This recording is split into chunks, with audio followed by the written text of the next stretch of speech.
नमस्कार, स्वागत है आपका वंदे मातरम न्यूज पर। आपके साथ मैं हूं शारदा यादव। खबरों की ओर आगे बढ़ने से पहले नजर डालते हैं आज की सुर्खियों पर। मुख्यमंत्री साय ने कोरबा जिले को दी 223 करोड़ रुपए की सौगात।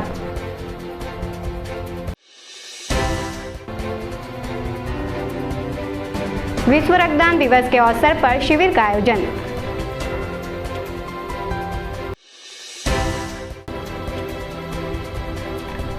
जिले के 20 बच्चों का चयन अंतर्राष्ट्रीय प्रतियोगिता के लिए।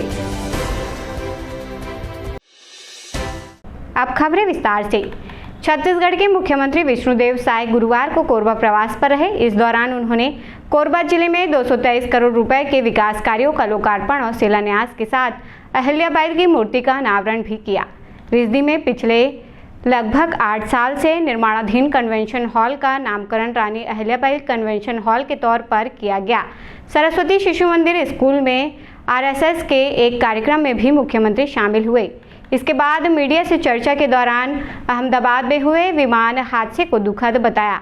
इस दौरान कार्यक्रम में मुख्यमंत्री के साथ उप मुख्यमंत्री अरुण साव, कैबिनेट मंत्री लखनलाल देवांगन, पूर्व गृह मंत्री ननकीराम कंवर, विधायक कटघोरा प्रेमचंद पटेल, जिला भाजपा अध्यक्ष सहित आईजी संजीव शुक्ला, प्रशासनिक अधिकारी और भाजपा कार्यकर्ता मौजूद रहे। चलिए आप लोग थोड़ा तेज चलिए।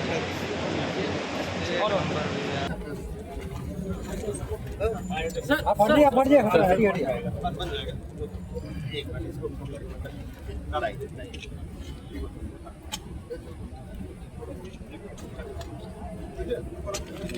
भैया बढ़िए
आज जानकारी मिली है, एक दुखद घटना घटी है। अहमदाबाद से लंदन एक विमान जा रहा था और टेकअप के समय ही वो दुर्घटनाग्रस्त हो गया है। अभी एग्जैक्ट जानकारी नहीं आई है, लेकिन ये मालूम है कि उसमें 242 लोग सवार थे, लेकिन उसमें कितने क्या हुए इसकी एग्जैक्ट जानकारी अभी नहीं आई।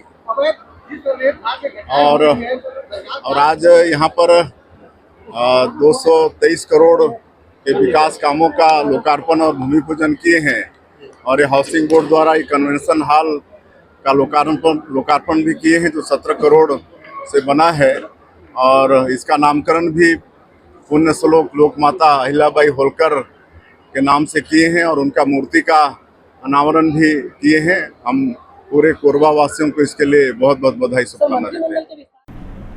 विश्व रक्तदान दिवस के अवसर पर भारतीय रेड क्रॉस सोसाइटी कोरबा एवं छत्तीसगढ़ हेल्थ वेलफेयर सोसाइटी के संयुक्त तत्वाधान में जिला चिकित्सालय परिसर में एक विशाल रक्तदान शिविर का आयोजन किया गया। इस शिविर में बड़ी संख्या में सामाजिक संगठनों, युवाओं और जागरूक नागरिकों ने बढ़ चढ़कर हिस्सा लिया। आयोजन का उद्देश्य रक्तदान के प्रति लोगों में जागरूकता बढ़ाना और जरूरतमंद मरीजों के लिए सुरक्षित रक्त उपलब्ध कराना है। आयोजन समिति के सदस्यों ने बताया कि शिविर में एकत्र किया गया रक्त जरूरतमंदों के लिए जीवनदायी सिद्ध होगा। साथ ही रक्तदाताओं को प्रमाण पत्र देकर प्रोत्साहित किया गया।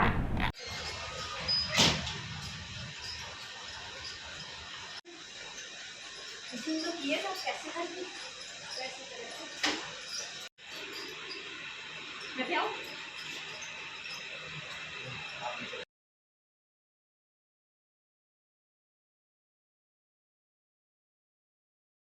100 बेड मैंने आया था आज ब्लड डोनेट के उपलक्ष्य में। तो आज पता चला कि आज विश्व रक्त दिवस है, उसके उपलक्ष्य में हमने ब्लड डोनेट किया। और हमेशा हम ब्लड डोनेट करते रहते हैं, जिसको ज़रूरतमंद रहते हैं उन लोगों को, और सबको देना चाहिए ब्लड जिनका कैपेसिटी हो वो। बहुत अच्छा है। अभी अब अपना खुद का ब्लड सर्कुलेशन ठीक रहता है, जो भी रहता है अपना, तो जो ज़रूरतमंद रहे उनको देना ज़रूरी है ब्लड। मेरा ये चौथा टाइम है। यहाँ 100 बेड्स आया हुआ था ब्लड डोनेशन के नाम से, क्योंकि आज वर्ल्ड ब्लड डोनेशन डे है और सबको ब्लड देना चाहिए। हेल्थ के लिए भी अच्छा है और लोगों को ज़रूरतमंद लोगों को काम भी आ जाता है, इसलिए ब्लड डोनेशन करते रहना चाहिए हर 2-3 महीने में आपकी स्वेच्छा अनुसार। हाँ, ब्लड बहुत ज़रूरी होता है। कभी इमरजेंसी केस में किसी को नहीं मिला ब्लड, तो आप ब्लड जो दिया वो किसी काम आ जाएगा। वो एक समझो जीवन दान है उन लोगों के लिए, इसलिए ब्लड देना जरूरी है। हर साल के भांति इस साल की 14 तारीख को विश्व रक्तदाता दिवस का मनाया जाता है और शासन का नियम भी है कि हर साल इसमें अच्छे से अच्छे डोनर लोग को मोटिवेट करना है, रक्तदान के लिए प्रेरित करना है। क्योंकि जिला चिकित्सालय अपना मेडिकल कॉलेज हो गया, यहाँ सिकलिन मरीज हो गए, कैंसर मरीज हो गए, डायलिसिस वाले पेशेंट हो गए, इन लोग को अति आवश्यक रहता है रक्त के, और यहाँ उतना डोनेशन हो नहीं पाता है, इसलिए रक्तदान की बहुत आवश्यकता है। इसलिए आज के दिन 12 से हम मना रहे हैं, लेकिन 14 को विश्व रक्तदाता दिवस, तो उस दिन भी हमने इसी सेल में बहुत बड़ा कैंप का अरेंज किया। छत्तीसगढ़ सेवा संस्थान द्वारा विश्व रक्तदान दिवस के अवसर पर रक्तदान शिविर का आयोजन किया गया, जिसमें बड़ी संख्या में युवाओं और नागरिकों ने बढ़ चढ़कर हिस्सा लिया। इस शिविर में आयोजन करने का उद्देश्य ब्लड बैंक में ब्लड की कमी ना हो और जरूरतमंद लोगों को समय पर ब्लड आसानी से उपलब्ध हो। इसके साथ ही लोगों में रक्तदान के प्रति जागरूकता लाने के लिए इस शिविर का आयोजन किया गया है।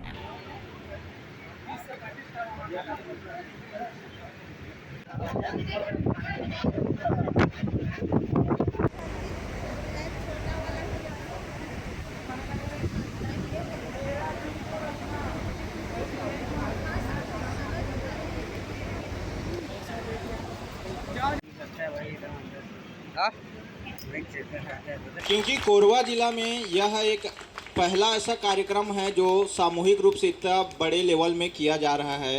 केवल ये रक्तदान शिविर ना होकर बहुत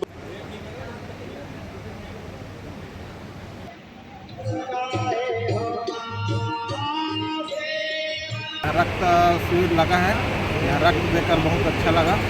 रक्तदान महादान है और जो सिकलिन के बच्चे हैं उन लोग के लिए ये बहुत अच्छा है। और इसके साथ मेरे को उपहार के तौर पर उपहार भी मिला है। बहुत अच्छा संस्था, बहुत अच्छा काम कर रहे हैं। हमारे द्वारा ये एक कार्यक्रम रक्तदान का किया जा रहा है, जिसमें जिन बच्चों को रक्त की आवश्यकता होती है उन्हें मुफ्त में रक्त दिलाया जाएगा, उन्हें उपलब्ध कराया जाएगा। और अभी देखा जाए तो कोरबा में लगातार जो है सिकल सेल और जो है थैलेसीमिया के जो है पेशेंट लगातार बढ़ते जा रहे हैं। ये अच्छा है। ये पूर्णतः उन्हीं के लिए है। ये एक माध्यम है हम लोग, और ये हम इसलिए इकट्ठा कर रहे हैं कि हर लोगों को वो सुविधाएं मिल नहीं पाती है। तो ये जो हमारे द्वारा ये जो इकट्ठा किया जा रहा है रक्त, ये से उन्हें आसानी से मिल जाएगा और निःशुल्क मिलेगा। इतना अच्छा है उनके लिए जो है, ये उनके लिए बहुत अच्छा है, क्योंकि बहुत सारे बच्चे जो बिना रक्त के बहुत परेशान रहते हैं, उन्हें मिल नहीं पाता, किसी का माध्यम नहीं मिलता उनको, तो वो माध्यम हम बनेंगे और उनको रक्त दिलाएंगे। कितने लोगों ने आज रक्तदान किया होगा? आज ये हमारा जो कार्यक्रम है ये 9 तारीख से ही शुरू हो गया था। ये छोटे छोटे पार्ट में हम लोग ये कर रहे थे और तब से लेके आज तक, आज तो समापन ही रहा है हमारा। और आज भी बहुत लोगों का सहयोग मिला हमको, बहुत सारे लोग आए और ये मिलाकर लगभग हम लोग 700 यूनिट के लगभग हम पार कर चुके हैं अभी तक। कितने संस्थानों को आप लोगों ने ब्लड दिया है? ब्लड हम विलासा ब्लड बैंक है हमारे साथ, संवेदना ब्लड बैंक है, उनको भी हम दे रहे हैं। और वो जब हमको आवश्यकता होगी वो हमारे माध्यम से वो निःशुल्क उन बच्चों को जिनको आवश्यकता होगी उनको निःशुल्क दिलाया जाएगा। व्हील चेयर को भी दिया गया है। हाँ, जैसे बहुत सारे विकलांग हमारा जो हमारा मानना था कि हम ज़्यादा से ज़्यादा लोगों का जो ज़रूरतें हैं उनको हम पूरा कर सके, तो बहुत सारे विकलांग लोगों का भी हमारे पास आया था, तो हम लोगों ने उसको व्हील चेयर दे के इसको किया है कि उनको भी सहूलियत हो और उनको सहयोग मिल सके। आगे हमारी योजना ऐसी है कि कुछ भी हमारे लिए जो हमसे हो सके हम हर संभव प्रयास हम करेंगे और भी कार्यक्रमों में बढ़ चढ़कर हम हिस्सा लेंगे जिसमें समाज के लिए अच्छा हो और एक अच्छा मैसेज जाए। राह चलते महिला के साथ मोटरसाइकिल सवार 2 युवकों के द्वारा टीका टिप्पणी करते हुए वीडियो सोशल मीडिया में वायरल हुआ था, जिस पर कोरबा पुलिस ने स्वतः संज्ञान लेते हुए शीघ्र ही वायरल वीडियो के आधार पर मोटरसाइकिल नंबर CG12 BL 1770 के मालिक दीपक कुमार खूटे और उसके साथ मोटरसाइकिल में सवार साथी सुरेंद्र कुर्रे, इन दोनों व्यक्तियों को उर्गा पुलिस ने हिरासत में लेते हुए इन पर प्रतिबंधनात्मक धाराओं के तहत कार्रवाई की। साथ ही मोटरसाइकिल को कार्यवाही करते हुए जब्त किया गया एवं मामले को न्यायालय में प्रस्तुत किया गया है। कैसे पूछे पब चलोगी? जानते हो मेरे को? जानते हो मेरे को? तमाशा क्यों किए? बगल में आके क्यों पूछे मेरे से पब चलोगी? लगाऊंगी ना खींच के, दोबारा किसी लड़की से पूछेगा नहीं, समझ में आया? तमीज में रहा कर, बदतमीजी मत कर। खाते नहीं है तेरा, उठा लेना अपनी चाबी, बदतमीज कहीं का। पब चलूंगी तेरे साथ, तमीज से रहो, पढ़ो लिखो, समझ में आया? लड़की छेड़ोगे तो मारूंगी खींच के। वो सोशल मीडिया के माध्यम से जानकारी मिली थी, 2 युवक थे, किसी लड़की के साथ वो लोग टीका टिप्पणी कर रहे थे। इस संबंध में जैसे ही हमें जानकारी मिली, पुलिस की टीम की तरफ पतासाजी किया गया उन्हें, और फिर जो उर्गा पुलिस है उसके द्वारा उनके विरुद्ध वैधानिक कार्रवाई की गई। मोटर व्हीकल एक्ट की धाराएं लगाई गई हैं उनके ऊपर और प्रतिबंधात्मक कार्रवाई की गई है। ऊर्जाधानी के बच्चों ने यूनेस्को के सहयोग से अखिल भारतीय सांस्कृतिक संघ पुणे द्वारा आयोजित सांस्कृतिक नृत्य एवं वाद्य यंत्रों की प्रतियोगिता में झंडे गाड़े। पुणे में आयोजित इस प्रतियोगिता में जिले के 20 बच्चों का चयन अंतर्राष्ट्रीय प्रतियोगिता में हुआ है। पुणे में अपनी प्रतिभा का प्रदर्शन करने के बाद अब यह सभी बच्चे अक्टूबर महीने में थाईलैंड की एक यूनिवर्सिटी में आयोजित प्रतियोगिता में अपनी कला का प्रदर्शन करेंगे। राष्ट्रीय प्रतियोगिता में देश भर से लगभग 4000 प्रतिभागी पहुंचे थे, जिसमें सांस्कृतिक नृत्य की अलग अलग विधाओं में बच्चों ने हिस्सा लिया। इसमें से कोरबा जिला के 20 बच्चों ने अलग अलग कैटेगरी में पहला, दूसरा और तीसरा स्थान प्राप्त किया है। इसके बाद इन सभी बच्चों ने थाईलैंड में आयोजित प्रतियोगिता में शामिल होने के लिए क्वालिफाई कर लिया है। अब यह सभी बच्चे अंतर्राष्ट्रीय मंच पर प्रदर्शन करेंगे।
मैं अखिल भारतीय सांस्कृतिक संघ पुणे में जो हुआ था, मैं उस इवेंट में भाग लेने गया था। वहाँ मेरा फर्स्ट प्राइज लगा। क्या किया आपने? वहाँ मैंने तबला बजाकर फर्स्ट प्राइज मिला।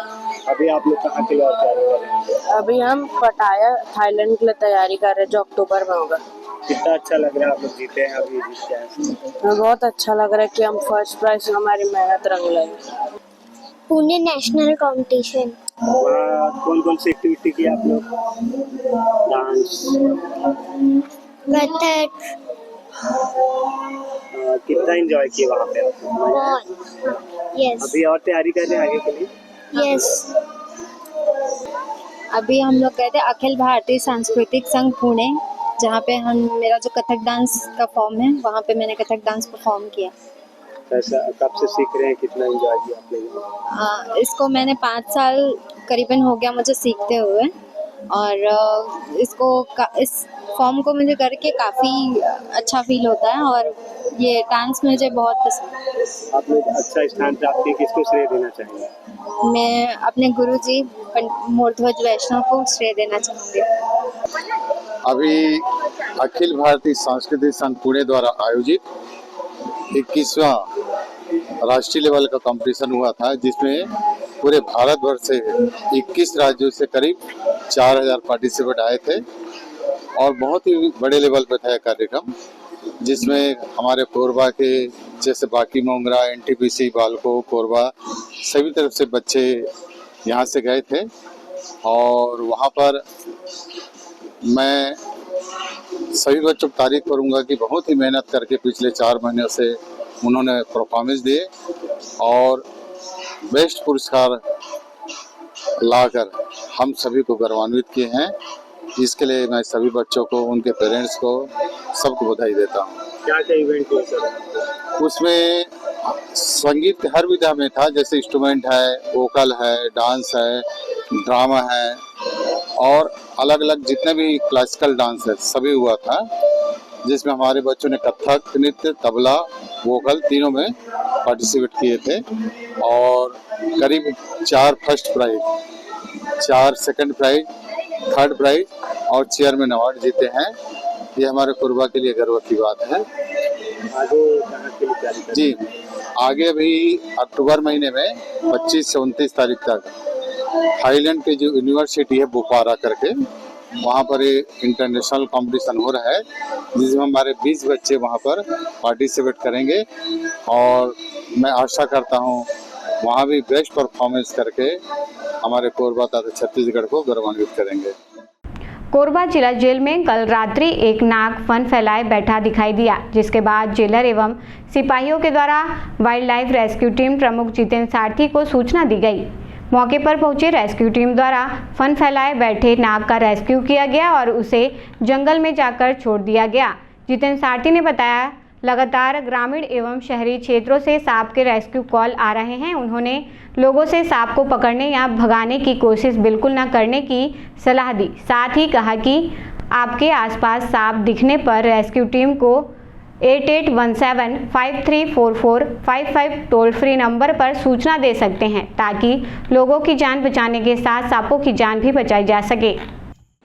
सर, कल रात्रि पे करीबन 10 बजे के आसपास जिला जेल से सूचना प्राप्त हुआ कि प्रवेश द्वार पे एक काफ़ी बड़ा सा स्पेक्टिकल कोबरा बैठा हुआ है, जिसके बाद से हम अपने रेस्क्यू टीम को तत्काल वहाँ के लिए रवाना किए, और वहाँ मौके स्थल पे जाके देखा गया तो जिला जेल के जो प्रवेश द्वार है वहाँ पास एक काफ़ी बड़ा स्पेक्टिकल कोबरा बैठा हुआ था, जिसको हमने सुरक्षित रेस्क्यू कर उसके जंगल पे छोड़ा। निश्चित तौर पे इस तरीके से सांप अगर दिखते हैं तो लोगों के मन पे एक डर भयभीत हो जाते हैं, और ऐसे सांप अगर आपको दिखते हैं तो उसको मारना नहीं है, आप हमारे रेस्क्यू टीम को फ़ोन करें, वन विभाग को फ़ोन करें। हमारा काम है इन जीवों को रेस्क्यू करके सुरक्षित जंगलों पे छोड़ने के लिए। साथ ही मैं वहाँ के जिला सर को बहुत बहुत धन्यवाद करूँगा, और साथ ही वहाँ के जो प्रहरी हैं उनको भी बहुत बहुत धन्यवाद करूँगा कि उन सांप को मारने के बजाय रेस्क्यू टीम को उन्होंने इन्फॉर्म किया। मुख्यमंत्री के कोरबा आगमन के दौरान शहर में ट्रैफिक व्यवस्था को सुचारू बनाए रखने के लिए ट्रैफिक पुलिस पूरी तरह मुस्तैद रही। इस दौरान ट्रैफिक नियमों का उल्लंघन करने वालों पर सख्त कार्रवाई की गई। नो पार्किंग में खड़े वाहनों और सड़क किनारे अव्यवस्थित तरीके से खड़ी गाड़ियों को 2 वेन की सहायता से हटाया गया। पुलिस ने शहर के प्रमुख मार्गों, चौक चौराहों एवं कार्यक्रम स्थल के आसपास विशेष निगरानी रखते हुए यातायात व्यवस्था को दुरुस्त बनाए रखा। ट्रैफिक नियमों का पालन न करने वालों के खिलाफ चालानी कार्रवाई भी की गई।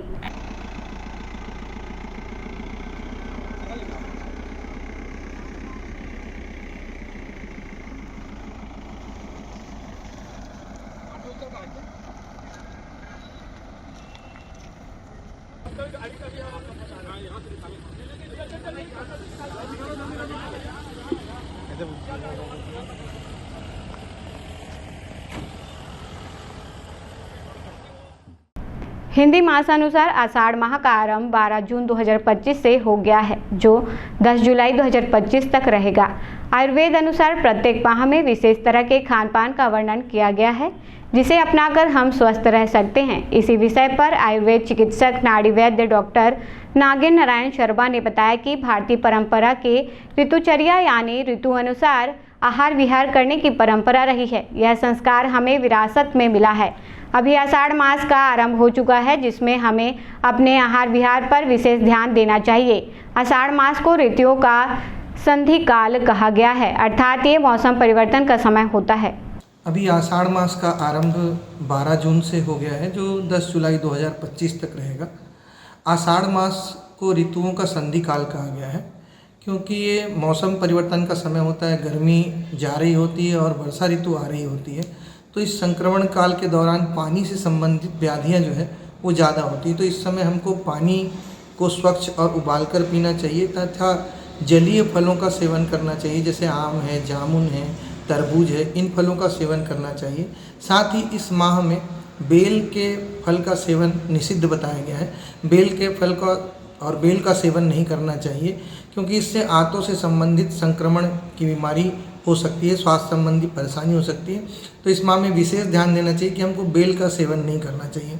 साथ ही इस माह में हमको अपने भोजन में सौंफ, हींग ऐसे मसालों का प्रयोग करना चाहिए, क्योंकि इस माह में वातावरण में थोड़ी नमी आती है पानी के कारण से, तो हमारी पाचन शक्ति जो है वो थोड़ी मंद पड़ जाती है, जिसके कारण से हमको अपने पाचन पर भी ध्यान देना चाहिए और तली भुनी मसालेदार चीज़ें, इन चीज़ों से परहेज करना चाहिए और ख़ासकर अत्यधिक भोजन मतलब ओवर ईटिंग से बचना चाहिए।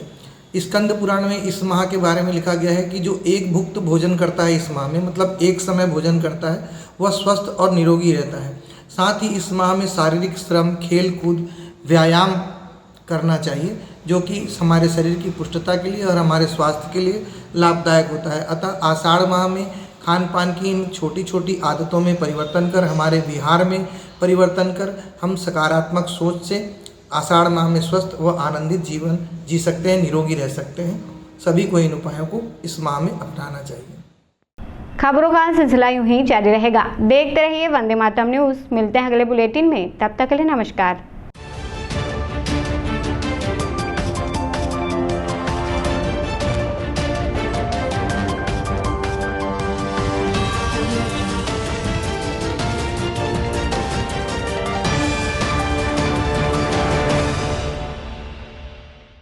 सिद्धि Vinayak hospital, a unit of orthopaedic surgery and trauma management.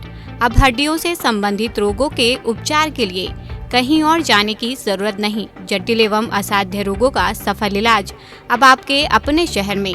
घुटने व कूल्हे के जोड़ों का प्रत्यारोपण, जटिल फ्रैक्चर एवं जोड़ों का सफल ऑपरेशन, गठियावाद व जोड़ों के दर्द का उपचार, टेढ़ी मेढ़ी हड्डियों का बेहतर इलाज, हड्डियों की जन्मजात विकृतियों का उपचार। इसके अलावा OPD 1-2 की सुविधा, modern pathology lab, private semi private general ward की सुविधा, modern digital X ray, ECG, ICU, ventilator की सुविधा, pharmacy, OT team, waiting area, 24 घंटे एम्बुलेंस एवं आपातकालीन सुविधाएं उपलब्ध। हमारा पता Siddhi Vinayak hospital, doctor Shadalnath, plot number 52, Bluebird school के पीछे, कोसाबारी, कोरबा। इसके अलावा अब हमारा नया संस्थान सिद्धि विनायक प्राथमिक एवं ट्रामा सेंटर, उर्गा। इस केंद्र में फार्मेसी, एक्सरे, पैथोलॉजी व आपातकालीन चिकित्सा सुविधा उपलब्ध है। तो संपर्क करें। मोबाइल नंबर 9993000683, 9109488443 कोरबा के लिए, 8120195179 उर्गा के लिए। आ गया आपके शहर कोरबा में छत्तीसगढ़ी डिज्नीलैंड मेला, जहां आपको मिलेगा टावर हवाई झूला, बैग डांस झूला, टोरा टोरा झूला, ड्रैगन झूला, नाव झूला और भी बहुत कुछ।